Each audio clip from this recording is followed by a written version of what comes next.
Hi guys, Kaze here. Welcome back. We're back with more of Along the Edge. We're on chapter 2, the visual novel.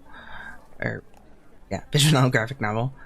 And it comes out October 12th, so here's chapter 2. And I hope you guys enjoy it, and my hopes we'll find out what happens. Or how our story is going to turn out. As soon as I remember how to start this. Okay, there we go. Haha, September. I decide to take advantage of the weekend to go back to the market. I'm pretty sure someone will finally agree to tell me more than the tidbits I'd gathered until now.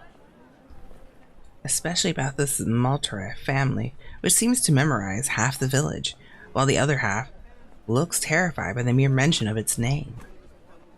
I should start with the bakery. Miss Butler should be about to finish her season. She doesn't risk much in sharing some gossips, and she'll soon leave until next summer. I make out Gerard Bertier on the other side of the square. He's talking to someone, a tall man with a certain composure. I could walk to him so he introduces me, but the bakery is about to close, and I might not get another chance to question Mr. Bertier. What should I do? Ooh.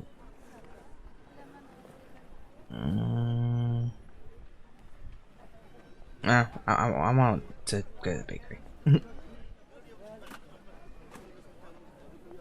Hello, Miss Bertier. Hello? Okay, there we go. Hello, miss. You're in luck. I was about to close. You're finishing your season? Yes, I am. We're staying a bit longer than anticipated, but that's it. We're leaving. 2 weeks off, and we're moving to the Alps, my husband and I. We're doing the ski season there. Oh, that's going to be quite a change.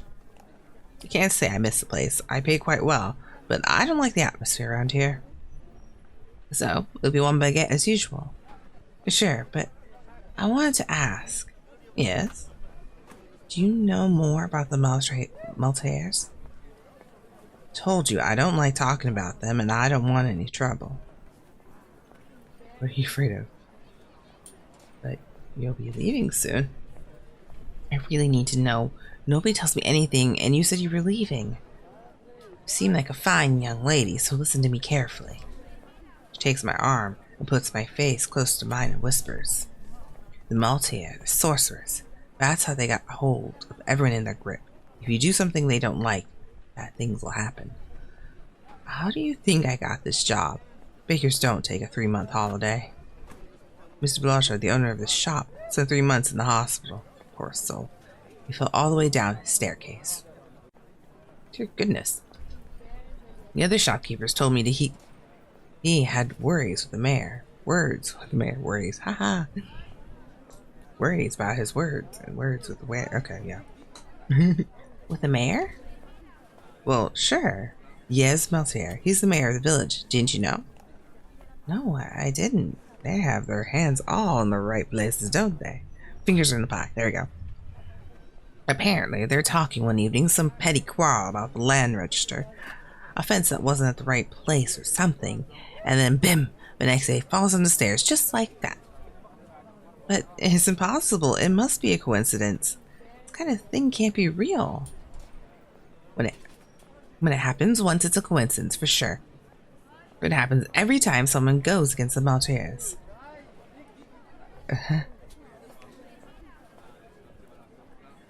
Every time? Okay.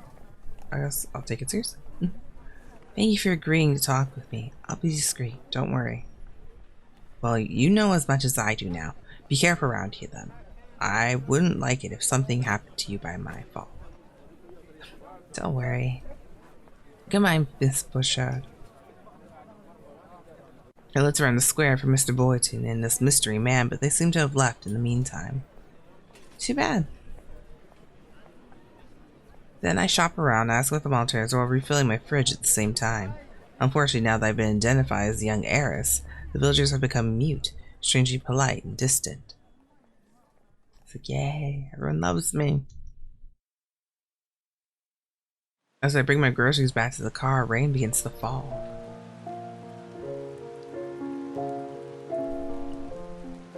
And it doesn't stop for the whole weekend and the start of the next week.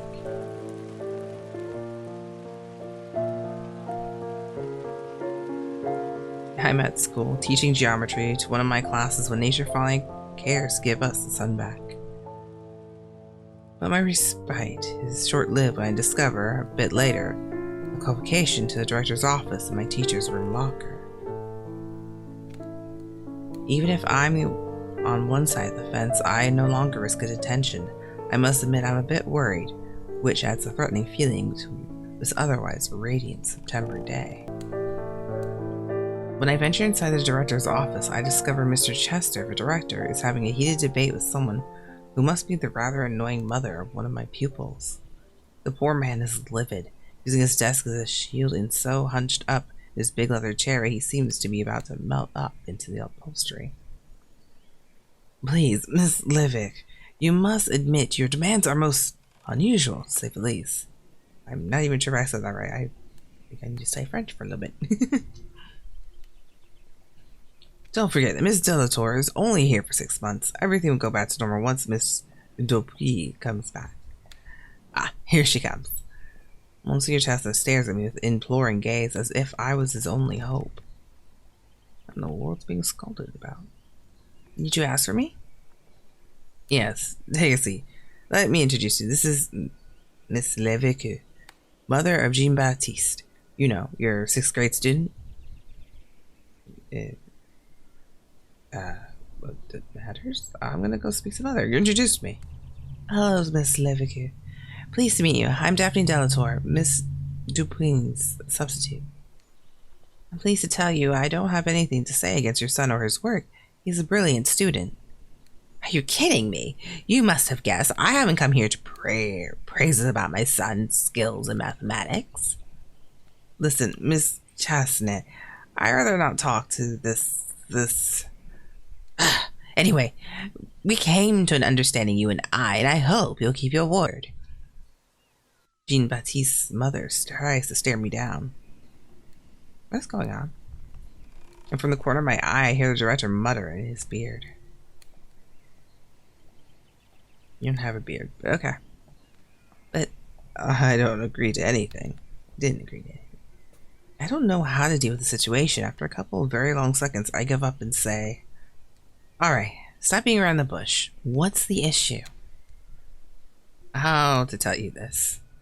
Madame Levique would like to remove her son from your class. I have nothing to be ashamed of. Did I do something wrong? I don't understand. Are you insinuating that my teaching isn't good enough? What are your reasons for removing your son from my class? This has nothing to do with your teaching. Miss Levique, be reasonable. You can't ask us to change the classes like that for no good reason. For no good reason? Ha! That's it. You too are falling on the Delator spell. That family of pagan miscreants. You've just arrived here, and like that, you should get away with anything. But I see clearly through your game. I won't be fooled like the others. Do you want to tell me what you are? Oh. Well... Do you want to tell me what you are? A witch. Well... I have nothing to do with these witchcraft stories. Any good wise to make me angry then. Calm down, I wish you no harm. Oh, I could just be mean. Nothing to do with these witchcraft stories.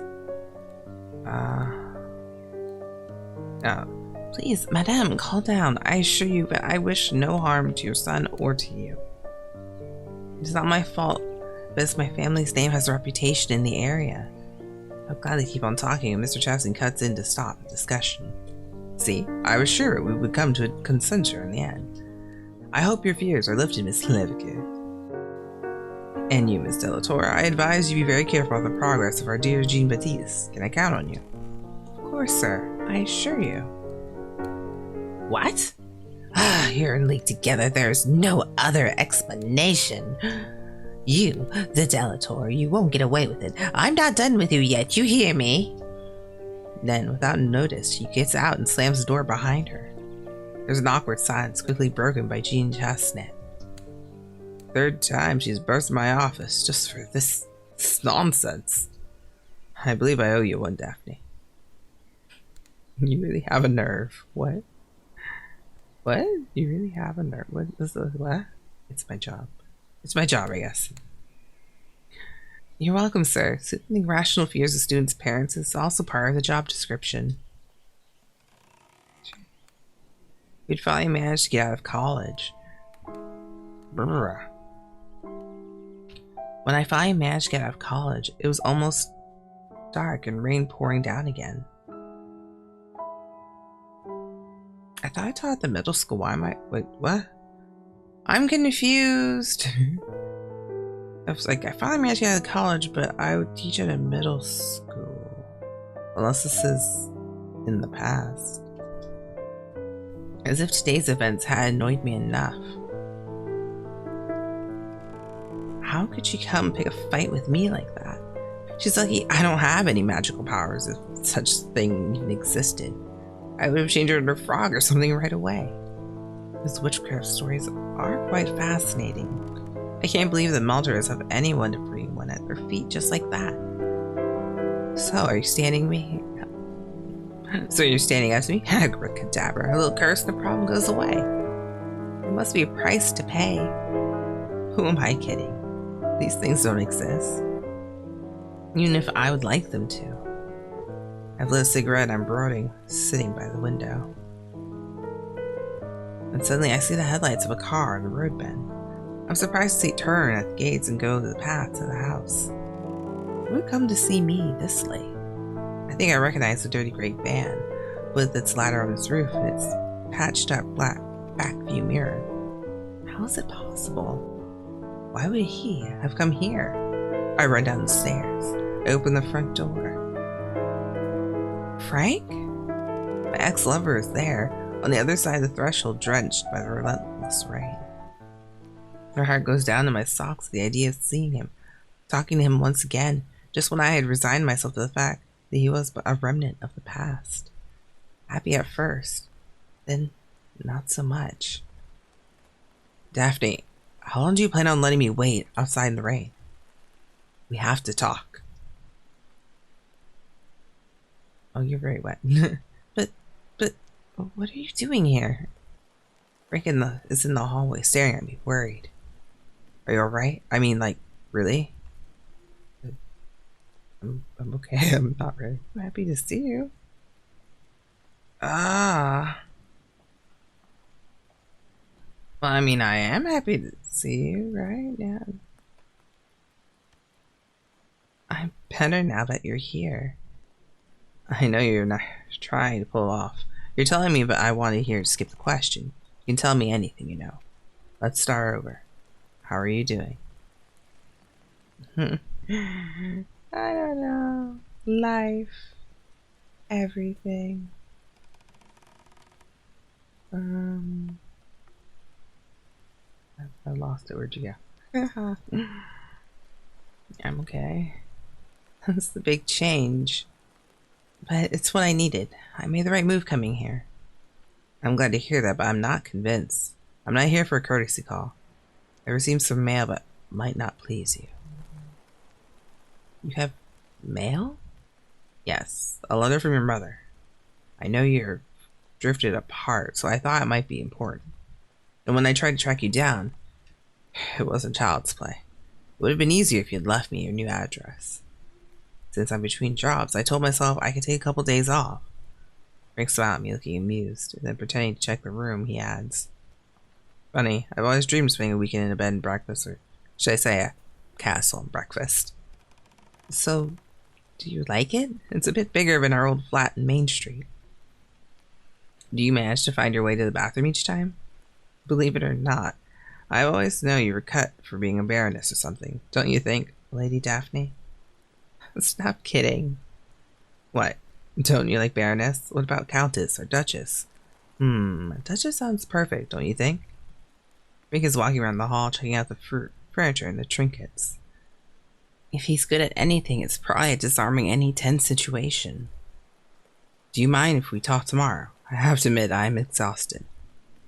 As he says that, he takes a letter from his chest pocket and puts it on top of the chest in the hall. Your mother's letter. I'm sure it's not easy for you, but you need to talk about it. I'm here for you. Thank you. Well, I'll go crash on your sofa for a couple hours if you don't mind. I have a large bed, you know.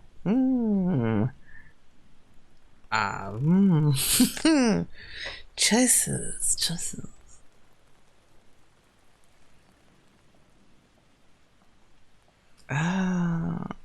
Well, we're not together. Let's get guest room. It's like 4,000 rooms up there. I can't let you sleep on the sofa. I'll let you sleep up in a guest room.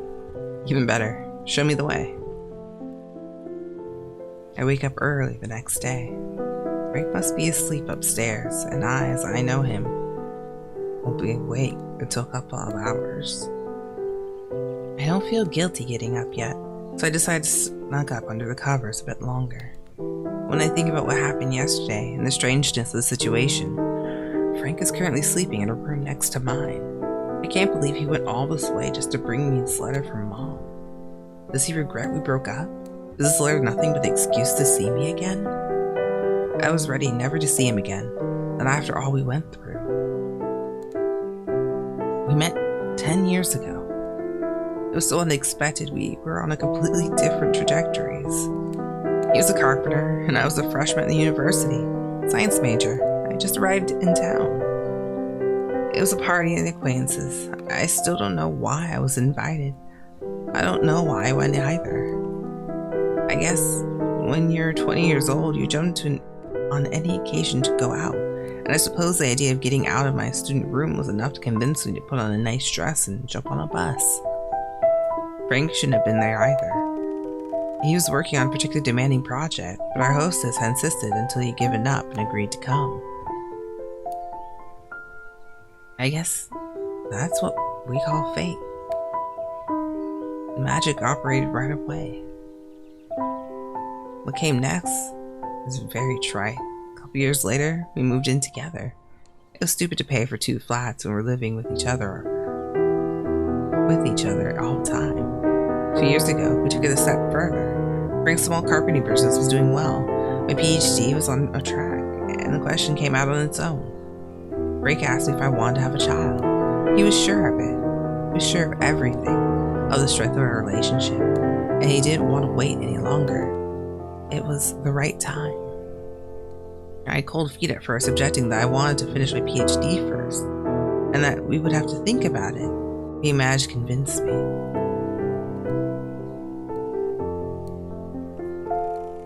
This is getting interesting. It wasn't that hard. I loved him more than anything, and I knew that sooner or later I would want to start a family with him. Why wait? We were happy. And then, late in the pregnancy, a couple weeks before the term, I lost a child. They made me keep this inert thing in my belly until a doctor decided to induce labor. They didn't understand what went wrong. Frank stayed with me at each step. He was holding my hand as I expelled death from my bowels. The doctor refused to let me see the baby, objecting that it was too much for me to handle, but I saw the look in Frank's eyes when they pulled a motionless and silent corpse out of me. I hung up to him as much as I could, but I could see this hollowness in my chest all the time. I didn't want to admit it, but I knew something was demonly broken. Frank decided to incinerate the body and to scatter the ashes. Burying the body meant naming it, making it, in a way, exist. It was much more than we could bear. I was unable to have an option about anything anyway. When the first shockwave and the tsunami it created our lives were finally receded, I realized my couple was doomed. I blamed Frank, myself, the universe. Seeing Frank every day reminded me of everything I went through. Our everyday life had become a hopeless ordeal. One day, I finally had enough, so I ended things between us and left. Frank kept our old apartment, and I took a furnished flat in the meantime. And a couple months later, a notary told me my grandmother had passed away and she had bequeathed everything to me. A quick shower, and then I go downstairs. Roses from the espresso maker tell me Frank found the kitchen. Mom's letter is still propped up on the chest in the hall. I'll have to resolve myself to open it sooner or later. What should I start with?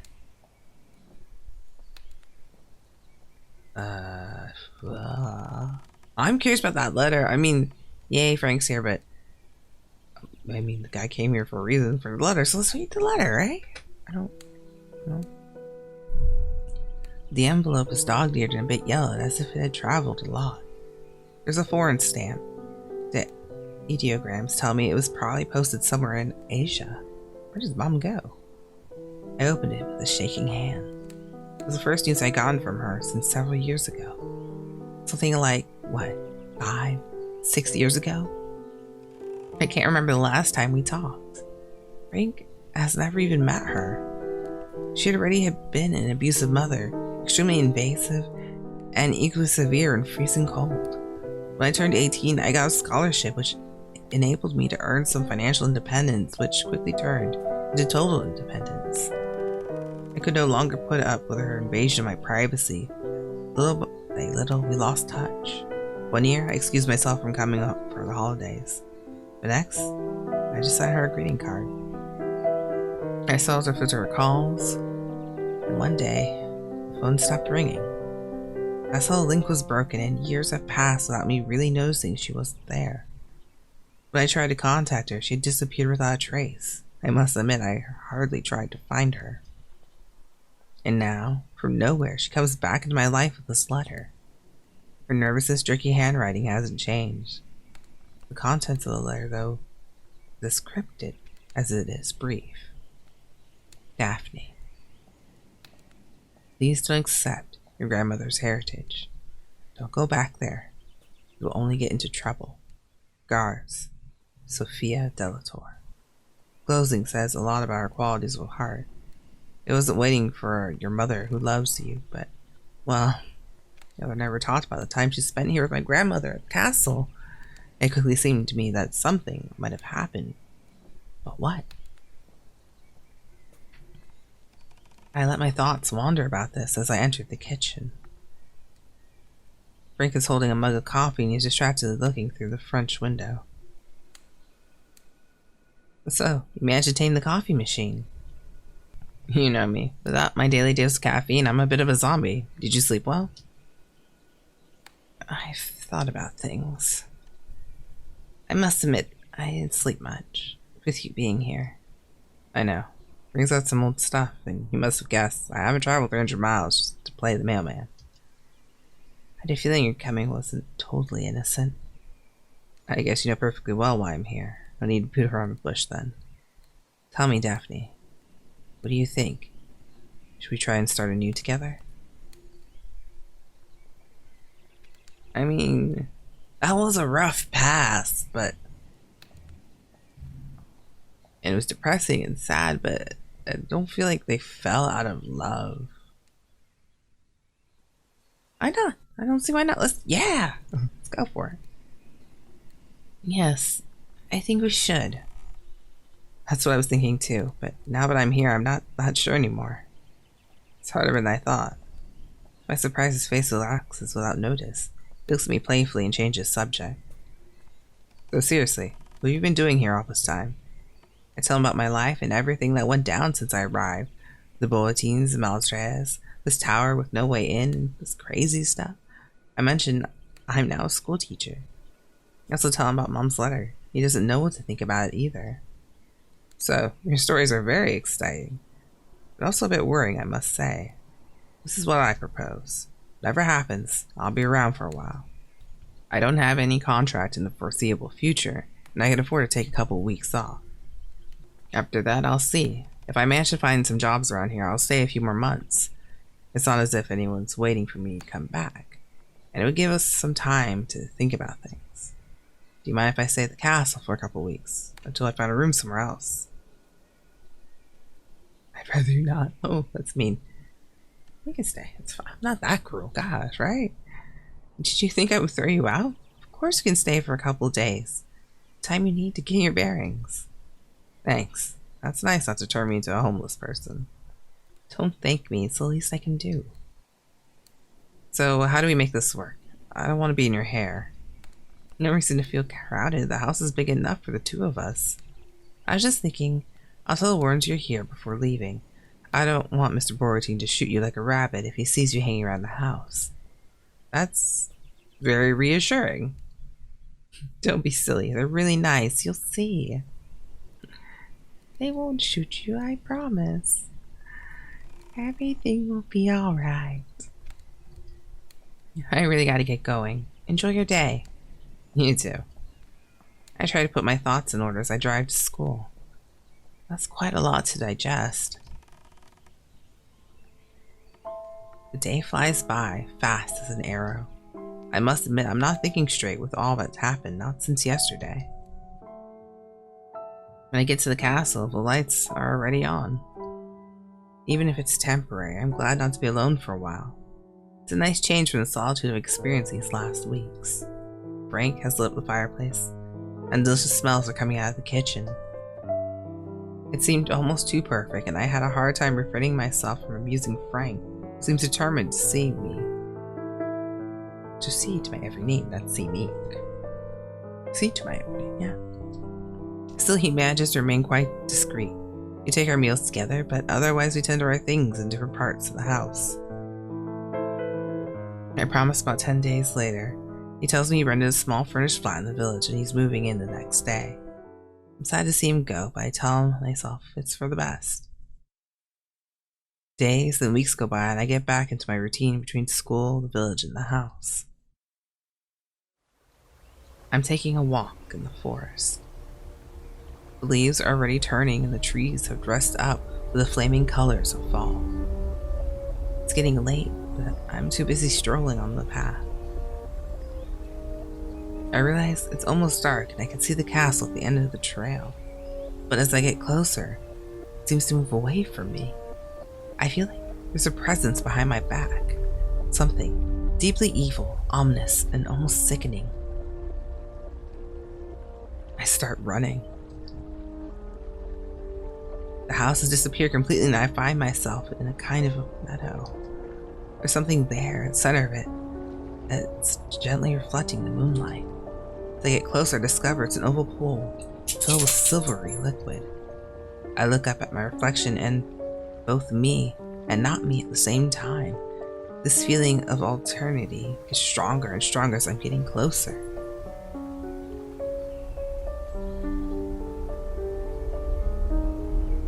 That was weird. I can make out my facial features, but something has changed. I realize I'm dressed all in black. My hair is longer, and my eyes seem to burn with cold light, almost nefarious. I reach for the reflecting surface, my index stretched out, and the mirror starts to stare as if it was renunciating. When my fingers get in contact with the cold and strangely moist surface, it breaks into 1,000 pieces. For a while, darkness is complete. I'm in a kind of garden surrounded by heavy fog. I'm moving toward a reddish light source that's calling to me with like a lighthouse in a woolly muffled storm. I can make out a statue of a kind of human-sized sphinx in a granite. There's something majestic but profoundly sad in the hunched-up, impassible attitude of the creature. When I'm close enough to distinguish its face, I realize the creature and I look exactly alike. I see my face reflecting in hers like a mirror. Even the eyes begin to animate, and the imploring, helpless look seems to call for mercy. That is creepy. I don't like it.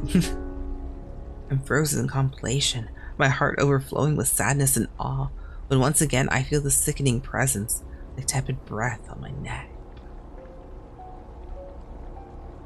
Seized by terror, I struggle to turn around, and suddenly I'm falling endlessly into full darkness encompassed me.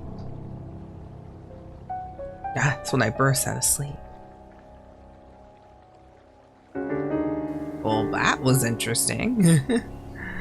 That was some trippy dream, I must say. Yeah, we're gonna leave it there. Alright, until the next chapter, chapter 3, which is right there, right now. I'll see you guys in that one. All right, bye guys. Kaze out. Be sure to check out the links below for more link to the game itself. Add it on your wish list so you know when it comes out and see if you want to get it or not. All right, bye guys. See you later.